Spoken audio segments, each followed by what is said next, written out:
Hey, hola, bon dia. Carl Munson here in the Good Morning Portugal live stream studio with my anorak on, would you believe? Moved to Portugal for some better weather, but hopefully that's in the pipeline. Hope it's nice where you are. Do shout out where you are and how it's going there today. Yes, let's be British and talk about the weather. And of course, any questions you've got about permaculture or your garden or your aspirations to become a gardener are gratefully received here today, because my special guest is Lyndon, who's limbering up in his Torquay TV studio. So many more people have got studios now in their houses, haven't they, because of this situation? It's fascinating. So Lyndon to come, Lyndon Forster a little bit later on, talking about all things bright and beautiful in the garden with a specific emphasis on permaculture. If you've not heard about permaculture, it's going to be really interesting chat, catching up with my old mate Lyndon.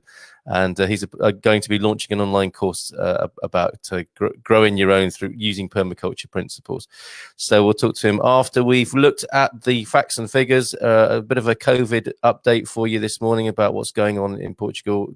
Good Morning Portugal live stream, of course, is about keeping you up to date with the situation as it is at the moment, but also to be thinking about what we might be doing in the future as well. So let's have a look at those numbers at the moment from the Department of Health website. And this rather special graphic presentation that they do, we can see here the concentration is still in the north of the country, and there are 21,000, nearly 22,000 confirmed cases in Portugal. And the recovery figures are so much better now, because I think there are more tests for recovery rather than the tests being used elsewhere. If you see what I mean. So the recoveries far outnumber deaths and fatalities, fortunately now. 1,143 people officially recovered from COVID-19 here in Portugal. Sadly, 785 deaths to report, with suspected cases just over 210,000 at the moment. And you can see the blue dots there showing you the picture in Portugal and the concentrations around the country. Algarve still doing well, which is great news. So let us, I'll share with you a little bit of a background from Craig Morfitt, and because he's one of our reliable sources. We go to George Branco, who we met on when was that? Was that Monday or Tuesday? We also look at Safe Communities Portugal, and one of my other favoured sources for information and an update, who does it far better than I do, because I inject too much personal opinion and speculation into these things, is Craig Morfitt, whose profile, well, not his profile, but his contribution is post in Porto Expats. If you want to keep up with Craig, he usually posts in Porto Expats, and we've got the COVID update for yesterday from him. I've already done the figures, but the growth rate was 2.8% on the day before, the 21st.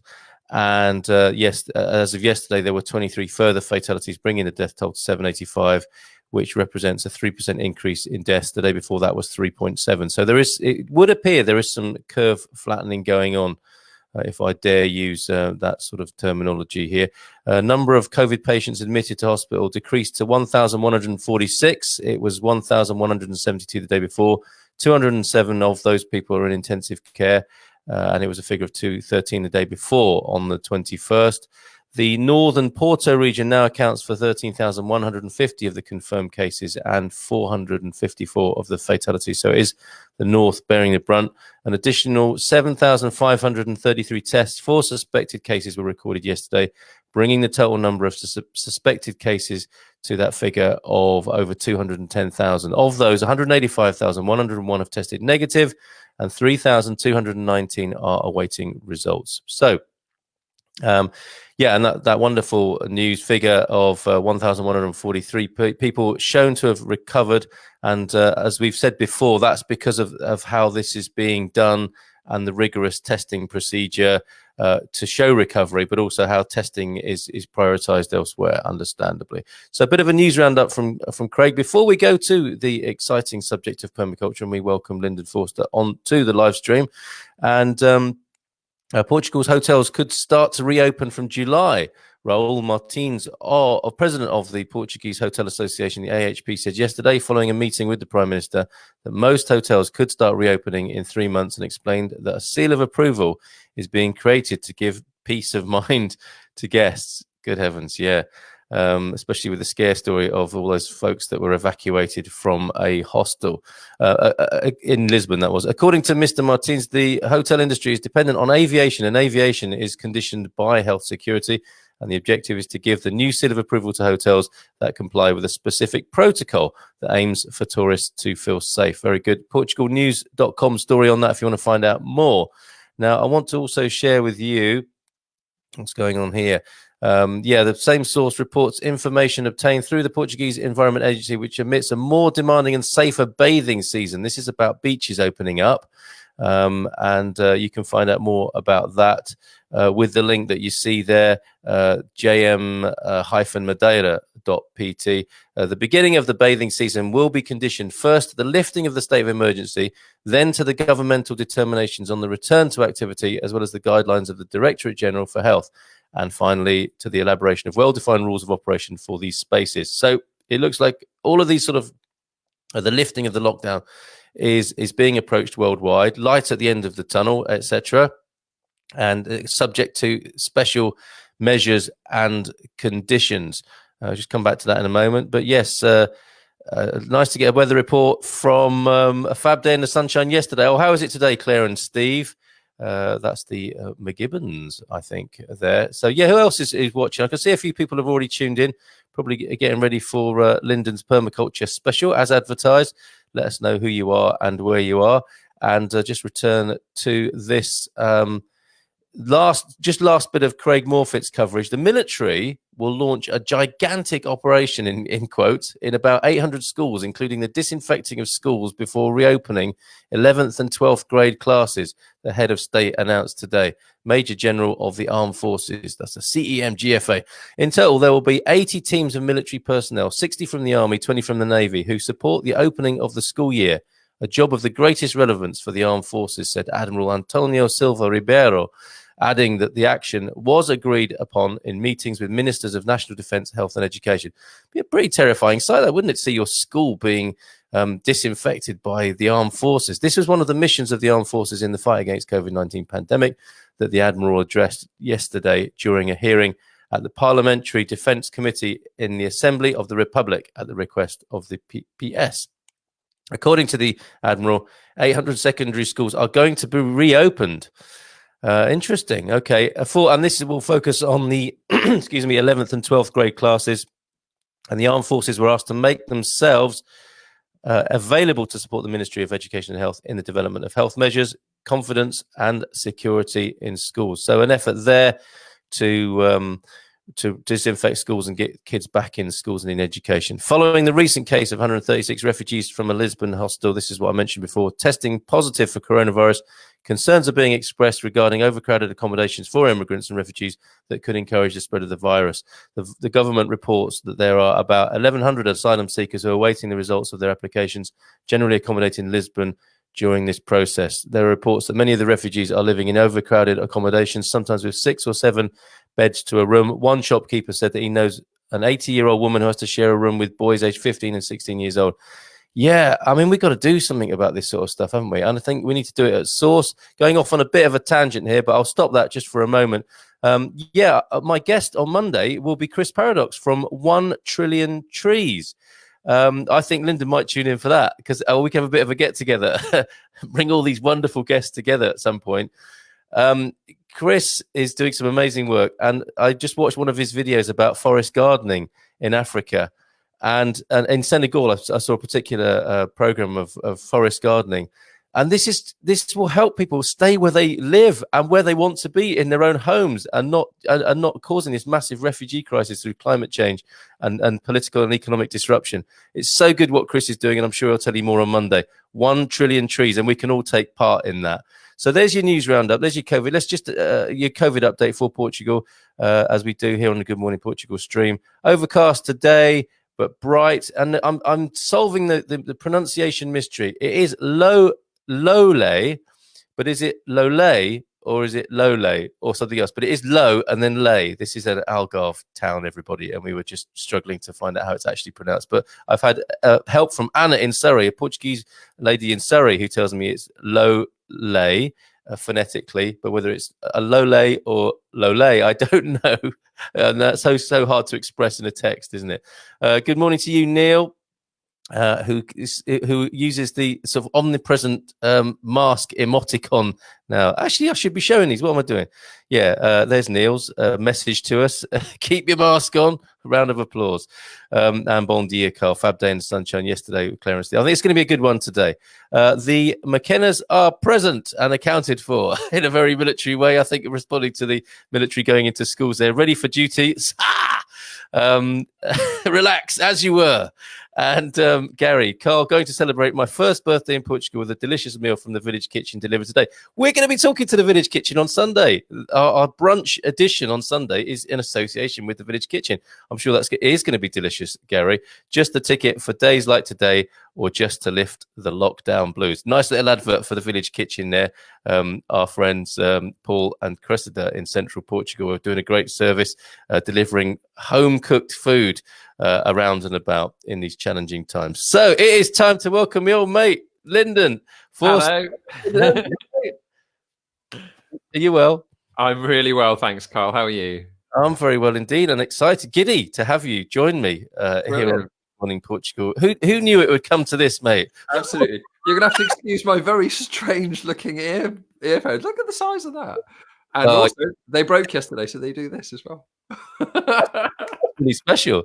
You're putting me to shame with your special headphones there. Just a final word here, possibly. Lole is correct pronunciation, but the U is silent. It should be spelled lol, lole, to look right. Oh, it just gets more lole. Okay, lole. That's really nice. So permaculture, we're all about happy homesteading here. Yes. And it would just seem so right to get you on to talk about permaculture, because it is the greatest fit, in my view, of encouraging people to reinvent, not just like growing a few veg in the garden, but sort of rethinking their whole lifestyle about a little bit more resilience, self-sufficiency, self-reliance, but also, you know, connecting with the community, not just being a sort of a bullets, beans and bunker person, but, you know, actually getting becoming a community grower. All of those things. Can we have a little potted, I know it's difficult, and pardon the pun, but can we have a potted introduction to permaculture? Potted introduction to permaculture. Absolutely. Well, permaculture means different things to everyone. You ask 10 people what it is and you'll get 10 different answers, to be honest. But it really, the best definition I could give you is that it's designing and creating systems that are both resilient and sustainable. And for myself and for a lot of people, that involves growing food or going into or gardening, but you can put that into any context that you like. People design their business models around permaculture. They can design, you can design all manner of different things. Your family life, for example, your working life, and it's really a set of principles and ethics that at the core of it are three main principles. It's earth care, people care, and fair share. And I think that really, there are another 12, which we might go into in a bit, but those three principles really sum it up. It is something that it's a force for good. And as you said, it's not necessarily about, you know, bunkering down and, you know, sort of end time stuff. It's really about a force for good, for communities coming together, people, and building and creating things that are resilient. And I'll go a bit more into my experience of it as we go on. But I think, got that right there? Earth care, people care, fair share. That's it. Yes. Okay, perfect. Because I mean, you've got an amazing introduction to this as a child and as a man. You grew up in Africa, didn't you? And had an amazing childhood. And then you've been to Australia to study permaculture. So you've really done New Zealand, but close. Canadian, American, New Zealand, Australia thing, isn't it? Sorry to it, New Zealanders, who I may have offended this morning. But yeah, you travelled the world and you've served your time. You've basically done your permaculture apprenticeship, haven't you? Pretty much. I first came across permaculture probably about 15 years ago. A bit more than that now, actually. But went on a little introduction course, and it just fitted. Everything that was talked about in that course just brought together all these different things that I'd already been thinking.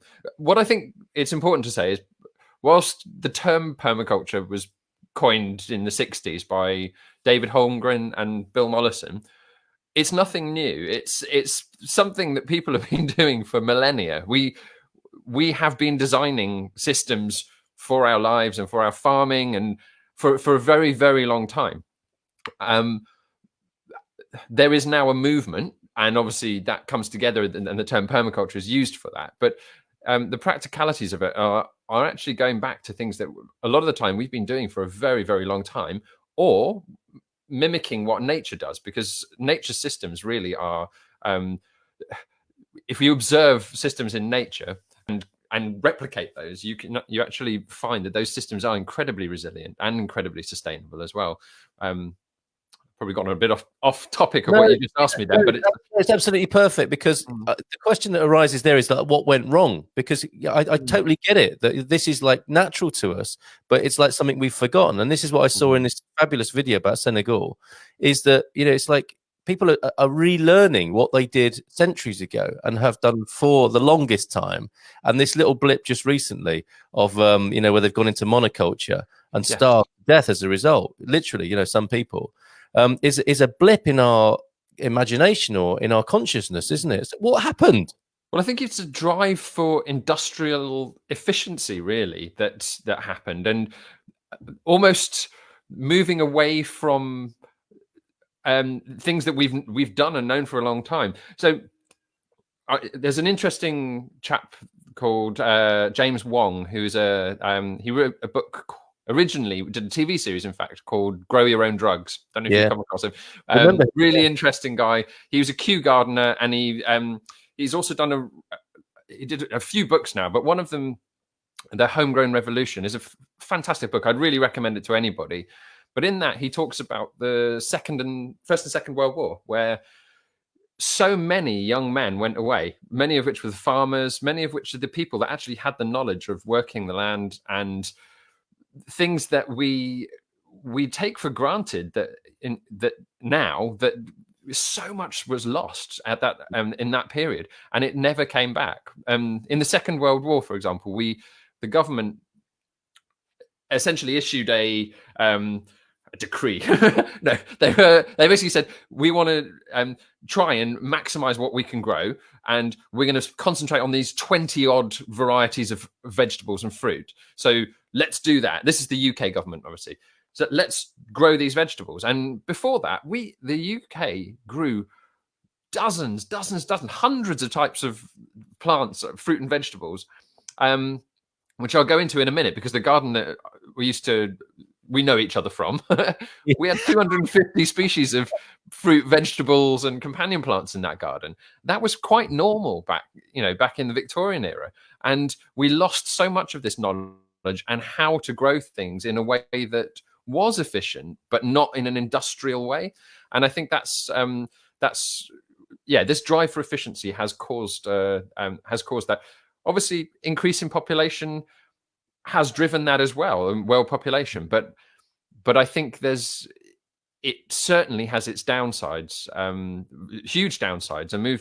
I'll talk a bit more about monoculture in a bit. But the idea that monoculture is the only way is complete fallacy. It's not the way at all to grow.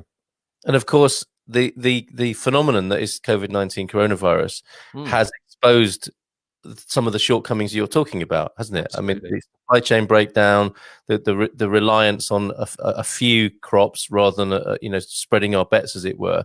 So we're in a position now, aren't we, where we're being reminded, or the mirror is there, or our face is being rubbed in it to take it a stage further. That we're not very well prepared. We could be doing better. And here are a set of principles that could actually practically help us do that. So it's a great time for permaculture. Absolutely. And a great time for humanity, right? If we choose to dig into this toolbox a little bit more. Absolutely. I think another important thing to say about permaculture, that wherever you are, the situation that you are in might differ, but the principles remain the same. And that is important, because for yourselves in a Mediterranean climate, the species of plants that you might be planting might be very different from what I'm planting in Devon here. However, the way we can do that and maximize our efficiency and yield of those plants can be done in a very similar method. I'll talk a little bit about tree planting guilds and that sort of thing. But the what Chris Paradox will talk about, forest gardening. These things are incredible ways of producing huge amounts of really nutritious food on small pieces of land, and actually at the same time it's very diverse. You're not just creating one variety of food, and you can grow huge amounts and variety and yields in a very small space using these methods. And that's good music to my ears, because there is something being exposed in Portugal completely along the lines of what you're talking about. We're in monoculture around wine, olive oil, and the trees, of course, the forest that burned here, yes. and that was a reflection, I think, of monocultural principles, that they were so vulnerable. And we also have that pre-war vibe here, possibly more obviously than in the UK, that people know how to do these things here. People are natural permaculturists who are over 60 and 70 in this country. It's quite amazing. So it's all there to be uncovered. So I think for the people who are listening, Lyndon, I've got some questions coming in, which is great. And we also are having our faces rubbed in the fact that London is now in 4 weeks of sunshine, and that's yet to come to Portugal. So thanks for that, Hannah. It's beautiful here. All right. It's usually we get the bragging right on the but anyway, how do people who tuned in here who are interested in permaculture make the start? I don't know if you can sort of weave that story together, like sort of bringing the basic principles together with how you actually practically get started. Okay. Well, I think, as I said, for me, it was an introduction to permaculture course, an in-person one where I met with a group of people. It was actually my friend Loretta, who organized it. They lived on a large, on a house, on a farm. And she organized a group of people to come together and the tutor to come and teach a practical introduction course for us. And it was a 2-day course, went through all the principles, and that's what grabbed me. I then went and did a second one of those with a different tutor, and it was taught in a very different way. And it was perhaps less practical based and more theory based. There are some wonderful online courses. The lady that I did my permaculture design course, which is the next step in after your introduction, where you actually learn much more specifically how to design these systems. The lady who taught that, Caroline Aitken, runs a permaculture design course online, the land course, which is brilliant. I'm just going to, while I remember, show you this book, the Earth Care Manual. So this was written by Patrick Whitefield, who sadly passed away a few years ago. But Caroline Aitken was actually a student of his and has gone on, and then a colleague, and has gone on to actually continue Patrick Whitefield's work. And this book, if I can offer anything for people to get into, that takes it from the very beginnings. It takes it right from the very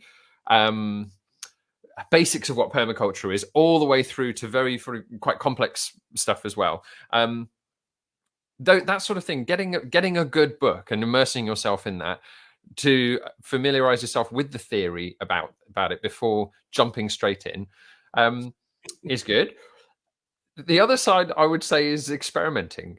It's because, so when it comes to gardening, I'm a bit of a haphazard gardener. If you went out into my garden right now, you'd see that. I try different things, and people can tell you how to garden, but it doesn't always work.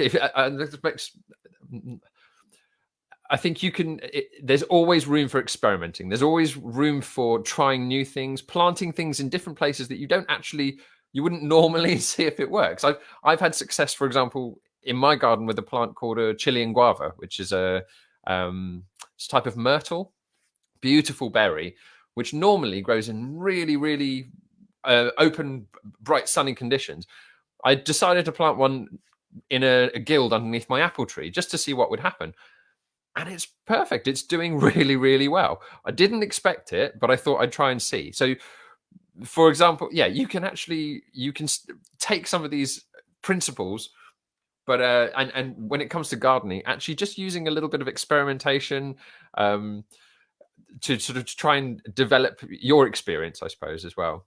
It brings so much to the fore as well, doesn't it? Because we're all thinking about how we might be a bit more mindful and closer to the land, and all these lovely things find their expression, don't they, in the pursuit you're talking about? I'm terribly impatient, which I think makes me really poorly suited to be a gardener. But I know as well, if I apply myself, it will be like the making of me in a way. It will address that habit, and then I'll be into a more natural, rather than a very kind of human. I want it and I want it now. It's like, okay, I've just got to get in with the rhythm of nature here, and the seasons will come and go, and that will help me grow as a person as well as growing the food that I'm growing. Absolutely. I think connecting back with nature is an incredibly healing thing. And I'm not talking in a hippie spiritual way. It is, but from a perspective of actually our mental health and our physical health as well, being outside, getting your hands into the soil, and that there are scientific papers written about the fact that there are microorganisms in the soil that actually you benefit from actually being in contact with them. There are also those that you really don't benefit from, so be careful. But get your tetanus shot. But the actually being outside in the fresh air, planting things, watching things grow has an incredible effect on our mental health. It's one of the things that has kept me sane in the past few weeks during this lockdown. I'm incredibly lucky to have a small garden. It's about 15 meters long by about 5 meters. So it's a reasonable space. But from in the middle of an urban situation, it's quite a nice sized garden. But going out there and actually being in that space, and you've talked about patience. I can be quite impatient and at points, but actually immersing myself in that, I find myself slowing and actually becoming a bit more patient and a bit more going at a different pace to what I have. My normal life is very busy. Really got quite a few different little hats that I wear, and sometimes to be able to do that and it's a real relief, I think. Yeah, sounds wonderful. I can really relate to that, and we all want to see your garden now. But maybe that's another part 2. That might be part 2. I'll do you a guided tour at some point. But just to mention that small space that I've got. When we moved in here, there were a few trees. We've got the tallest palm tree that I think in Devon. It's about 15 meters tall. 15 foot tall. It's huge, massive match of palm tree. But other than that, there was very little in the garden. And over the course of the 6 years we've been here, I've taken cuttings and I've planted various different things. We're currently on 33 types of fruit growing in the garden. Oh, wow. And this year I've not really planted many annual veg for a good few years because I haven't had the time. We've got 2 little girls, 5 and 2, and to maintain your kind of annual veg can be quite a lot of work. But again, at this point, I now have the time, so I've planted a load more of that sort of thing alongside the perennial vegetables that I grow here as well. So even in a very small space, or a relatively small space, you can grow a huge amount of and variety of food. That's amazing. Even on a much smaller space than that, on a little balcony, you can do all sorts of different things there. I think, well, if you're willing, it'd be lovely to get you back, because you've excited us there with your, I mean, by Portuguese standards, your baby palm tree, but your Chilean. Yeah. I said the tallest palm tree in Devon. Your Chilean guavas sound very exciting, but the idea that you've got 33 kinds of fruit, that have a longer time scale and a repeating schedule, if you like, to bring a very kind of corporate terminology to how the garden grows. But you've got that, you've got the makings, or you've got a forest garden there, haven't you, that yields for you year after year, and takes the emphasis on this rush to get, the annual vegetables in the ground and all the stress that can bring. So Absolutely. it'll be lovely. I mean, we can't possibly crack it all in a few minutes here, but it'll be lovely to talk to you again. And maybe this is the point for you to, if people want to, I mean, I don't know where you're at with your online course. Are you going to launch it? I will. Okay. You contacted me just after I put out a message asking to see if there was interest. Really, I'll explain a little bit about where I came to that from. I taught for about 3 years alongside working at the Dame Hannah Rogers Trust, which is where I met you, Carl. I was co-running. I worked with a group of people running this beautiful garden. As I mentioned before, about 250 types of fruit, vegetables, and companion plants. We'd grow them working with people with a wide range of physical and learning disabilities, grow the food and supply an on-site bistro. All the composting was done on site. It's a fantastic model of permaculture in itself. The whole thing was irrigated from water collected from a spring and from the rooftop. So I can go into more detail on that if you want to in a little bit. But alongside that, I was teaching a couple of courses in ecology, marine biology, and mammal ecology and conservation for Exeter Uni. They did an online course, or a number of online courses for people. So those are my 3 courses that I did for about 3 years. And at the same time that Dame Hannah Rogers shut down at Seal Hayne, that job, unfortunately, I got made redundant from that one as well. So both of those things fell apart, and I've moved on to different things. However, I still have all of the material, particularly for the ecology course anyway, that I could very easily teach online. But I've really been thinking a lot about the permaculture thing recently, and I think there is such a need for it. I think that's the thing. There's plenty of people interested, and I think at the moment meeting in person, doing introduction to permaculture courses is difficult. Also, just giving someone a book and going, there you go, read that. I think actually to have a conversation with someone and be able to ask questions could potentially be something that might be a desirable thing for people. So I haven't quite written the course yet. I'm still at the point of gauging interest, but that's something that I could turn around quite quickly and would be willing to offer if people were up for that. Yeah. Well, do let us know in the Happy Homesteaders group, because I think you're a member of that, aren't you? And let's talk more about that. I'm certainly up for it on a personal level. And Kazza Munson here, and our efforts to become a town-based forest garden would be well supported by you. So I'd love to do that. Let's take a few comments, and I think we're not used to usually going beyond. This is like staying up past our bedtime. Going after 9:30. So maybe if we take a couple of questions, and you very kindly have offered to play us out with a handpan as well, which is a real treat for us. So if we could take a couple of questions and comments and then go to that and maybe have you back another time, that would be awesome. I'll come and do you a part 2 because I'd like to talk about growing oyster mushrooms as well at some point. Oh, yes, we talk about mushrooms, don't we? I forgot about that. Yeah, it's too much to talk about. So yes, let's get you back as a regular correspondent. No worries. And make this work for you, because it's not just for Portugal. Like you said, these principles are universal, aren't they? So I hope it's useful for other people as well. Good time to take a look at the wonderful nature around you. This is it, Mick. Thank you for that comment. This is what is going to engage people, I think, isn't it? Is they just haven't had the time before, and now when you're out in your garden, you could think, whoa. What else could I do here? How could I get involved? Jeannie in Belgium. Bon dia, Lyndon and Carl, and everybody on here. Giving and building respect, creating a friendly and welcoming community, ensuring minimal environmental impact, collaborating to assist in the community locally, nationally, and globally. Yes, it's a lovely review of what we're doing here. Also, the basic principles from scouting. The scouts are very, very big in Portugal, and that's a big tradition there that I think is often overlooked.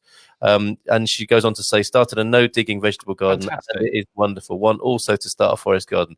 Brilliant. Nice one, Nini. Thank you very much for that. From Fundão, a lovely part and a very fertile, fecund part of Portugal. From Fundão is Julie. Good morning. Enjoying my PG tips. You can take the girl out of Britain, but you can't take Britain out of the girl. PG tips and toast and marmite in the Fundão sunshine. And yeah, a question here from Gary. Gary, I think, is doing an amazing job on his homestead, and whether he knows it or not, I think he's a natural permaculturist, like dealing with the whole thing, a holistic view of his lifestyle, and need to look into water capture and recycling. Okay. Is there any online resources that I could look at, please? I don't know, if I'm honest. So we were very lucky with our water capture system at Hannah's that we had a chap who'd worked for the Environment Agency who was very in on that and helped us design it. I'm just trying to think. What I will do is find out, and I'll send you a message, Carl, and you can pass it on if that's okay. I don't want to blag that. No, fair enough. That's in the age of press conferences, governmental press conferences. That's a very, very refreshing answer. I'll get back to you, but I'll look it up and send you an answer. Couldn't wish for a better service than that, Gary. So there you go. And I think that is, that's a very useful question for Portugal. Absolutely, I think it's particularly for a Mediterranean climate. Water capture certainly is water capture and building soil. Those two things are probably integral to successful gardening and successful growing of food. I don't think there is nothing more important for you. Excellent. Okay, so building soil and irrigation, you snuck in when you were talking about your guavas. You snuck in a guild with an apple tree. What does that mean? Yeah. Okay, so in a nutshell, a guild. If you plant we'll work on with the apple tree. You plant a variety of plants, companion plants around that apple tree that help to sustain it. So, for example, you would plant plants that would attract pollinator insects. So when your apple tree is in blossom, it's helping to bring in insects that will help to pollinate the apple blossom. It's also planting plants that will deter other pests. So various herbs that will help. Their smell will often help to deter certain pests. Plants that will help to feed it. So in the UK, we would plant something like comfrey. Underneath, comfrey has a very deep taproot, which brings nutrients from very far down up. You can then chop and drop, and those nutrients become much more readily available. You could plant things like beans or other leguminous plants that would help to add nitrogen to the soil. Or what I've done, there's an amazing plant called Elaeagnus umbellata, which is and it would grow very well in Portugal. An all-round amazing permaculture plant. That is also helps to capture nitrogen and hold nitrogen. So a guild is essentially a group of plants that all help each other, but with the main aim of your fruit tree or with what particular tree that you're wanting to grow. So. Brilliant. And sorry, Elaeagnus, what's the common name for that? Elaeagnus umbellata. Can you eat it, or is it autumn olive? I think it's called. Yes. Oh, it's got delicious little red berries that are high in lycopene, which you find in tomatoes. Very, very good for you. Good pollinate. Brings in all sorts of hoverflies and other things as well. It's a great plant. And prostate health for the gentleman, I believe. Definitely, absolutely. Yes, yeah. Indeed. Okay, so you learn all sorts here on the Good Morning Portugal. Only for the reasons of time, Lyndon, can we sort of stop there for a moment? Because I think we've given people a lovely injection of permaculture and a taste of what might be to come, and the opportunity to work with you. And thank you so much to come back. for your introduction. and it is such a big subject, isn't it? And such a giving subject, because this is and I can't call myself a permaculturist at all, but the more I found out about it, the more exciting it's become. It's a kind of really sort of positive rabbit hole experience. Yeah, exactly. It's very difficult just to scratch the surface. Yeah. So much stuff. So one of your other skills is that you are a player and maker of handpans. And the idea is that you might treat us to a bit of a performance this morning, because this is Lyndon, the Renaissance man. There he is. He's talking about his garden, but he's also working on an EP. Everybody, I started recording it last night. Did you make that one? Yes. Well, so I work with a company in Exeter that makes these. So a company called Panamore. The chap who started it is Daryl, lovely guy, and I suppose I make the physical body of the instruments. We have another chap who does the artwork, and Daryl tunes them. Yeah, they're incredible.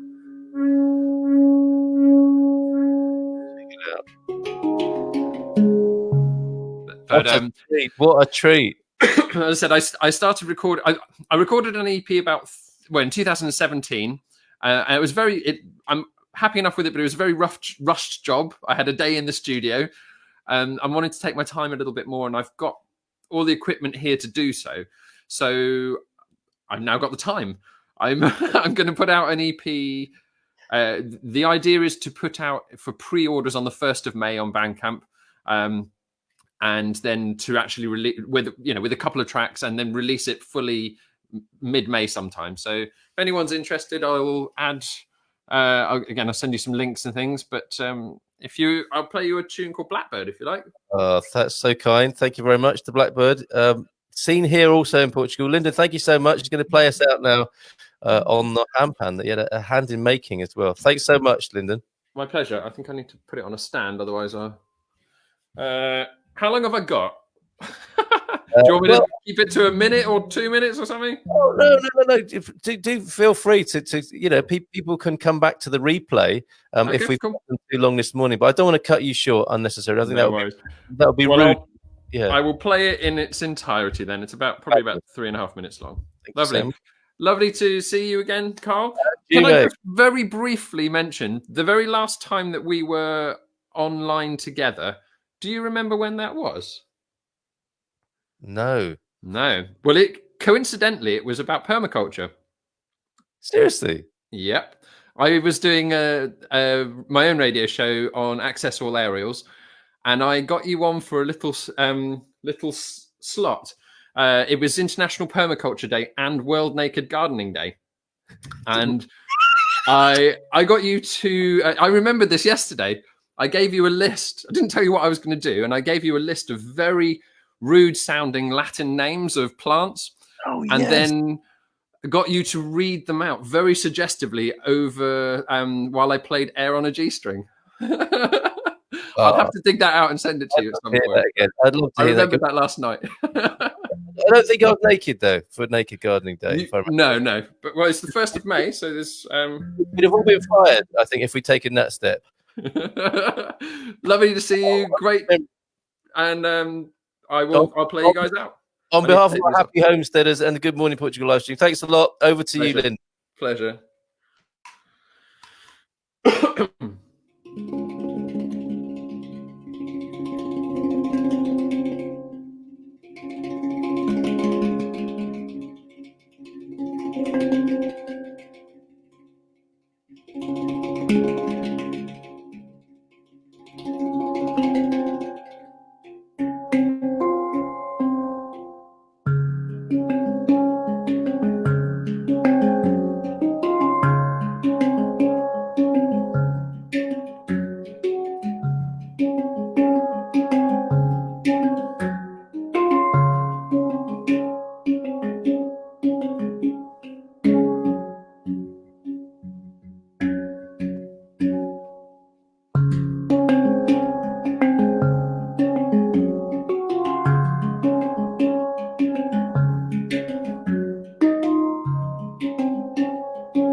Beautiful, Lyndon.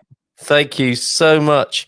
And a cliffhanger ending. That was so beautiful. That's Blackbird from Lyndon's original EP, I believe. And he's working on a new one at the moment, which will be available on Bandcamp. And a cliffhanger ending from Jeannie. Is there a good guide how to start a forest garden from scratch, how to plan? That's such a teaser, isn't it, to throw that massive question in at the end. I'll give you a name. Martin Crawford. He's based in Devon. He is probably the godfather of forest gardens. Fantastic guy. I can't remember the name of the book, but it will have forest garden in the title. But yeah, Martin Crawford. Wow, such brilliant value from you, Lyndon. Thank you so much. Pleasure. Playing there, and look forward to being with you again soon, mate. Great. Take care, Thank you for tuning in. Bye for now.